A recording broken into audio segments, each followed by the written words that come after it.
Hello there, fellow humans, and welcome to the T22 Medium. This vehicle is in shop for 17,500 gold right now, 22,500 with the advanced bundle. However, I wouldn't really see this as advanced because all you get is crappy avatars and add-ons that are not worth anything. I would still buy this instead. The only reason I would ever consider this bundle is if you are short on credits. So now let's have a look at this vehicle, let's review it, and then after that, let's find out whether it's actually worth buying or not. And before that, don't forget to like and subscribe, and also check out my second channel in the description where I do videos on other games.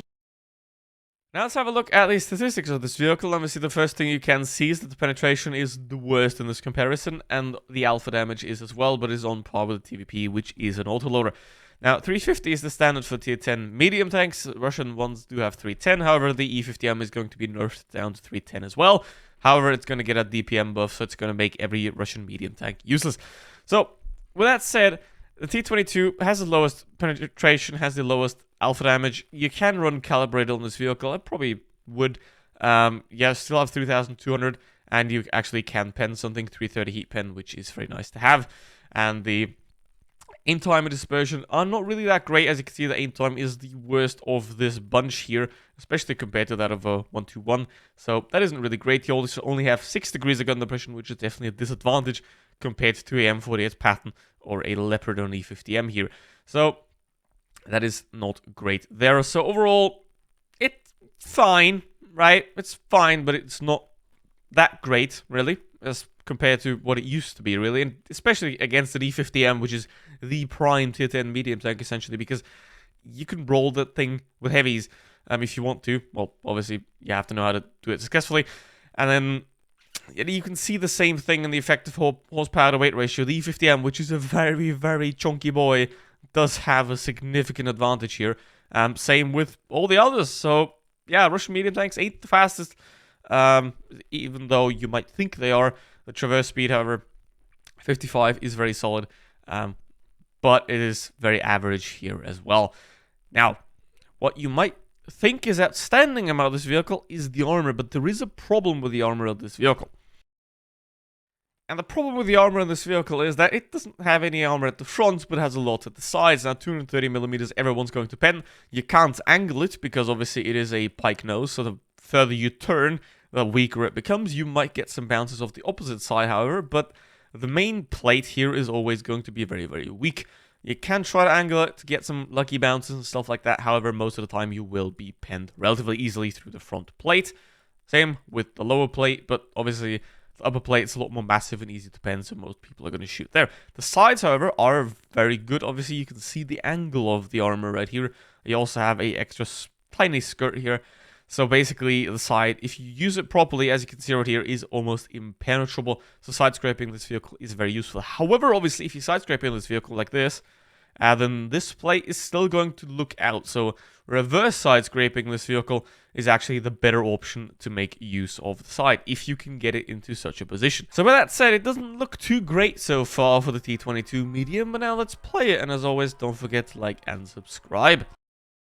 And now let's get into the second one, and I do say second one because in the first battle I had a wonderful team with a Leopard going city and the 6 players on the entire team together doing less than 3,000 damage. So yeah, this TVP is an idiot in this battle, so that is somewhat unfortunate, which now means I'm going to have to take map control here. I have 2 light tanks with me that are relatively smart, that are going to the good side here, which is very nice. So I'm going to try to take map control here. Obviously, you take the middle of the map, essentially a position like this, you have the advantage. You have the better firing positions, because the map's designed that way so that you fight around the middle. If you give up the middle, you essentially fight from a disadvantage already. You can retake that if you want to. Is like that AMX-50B is trying right here. So it's just right pushing for it. And what I'm now doing, I have 2 light tanks. They're not going to give me enough firing support to survive this. I don't trust them at all. Never trust your teammates. They always could be 42% and do nothing. So never trust your teammates enough to rely on them to keep you alive, because most of the time they won't.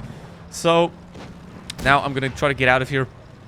I know that essentially the entire enemy team is now bunched up in this corner, which you don't want to ideally do either. You want to take map control And you don't want to be bunched up in the same corner either, because that way, obviously, you get surrounded and you lose the map control. So ideally, you want to take the good side, which is most of the time the medium side, and then the middle of the map, and then take that, and then punch through. Now, ideally, you do that. We have a lot of the map control right here. The enemies are sort of stuck in their corner now, which is not great for them, obviously. We have that TVP, who's not going to do anything, obviously. I mean, we can already know that. 99.95% of medium tank players that go to the heavy side are stupid. Just remember that. So that's a very good tip, because essentially if you see a medium tank player going to the heavy side, you're essentially already in a 6 versus 7 in most cases, which is unfortunate. Now I'm obviously going to move up here.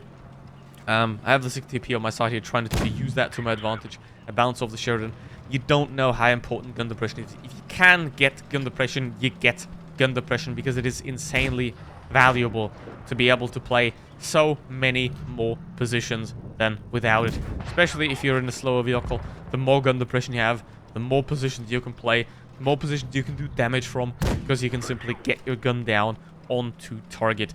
Especially if you already have a solid turret, you're going to be insanely benefiting from that extra gun depression. So yeah, gun depression is more important than you think.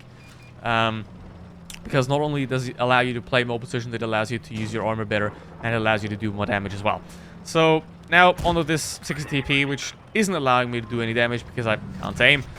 But there's that. And obviously it's going to be relatively easy to take him out. He's going to just, you know, shoot the turret here because competence, and obviously that is going to bounce. So the armor, especially the side and third armor on this vehicle, is very strong, so that is still very nice. However, compared to an E50M, obviously this thing is absolutely not worth it, especially considering, yeah, get an E50M for free, essentially, and you have to pay for this one. So here we go into the second battle with the T22 medium, and you're going to see again that gun depression is a lot more important than you think it is. Now, obviously, Castilla, they remade it, but they actually didn't remake it too bad, so that is somewhat nice.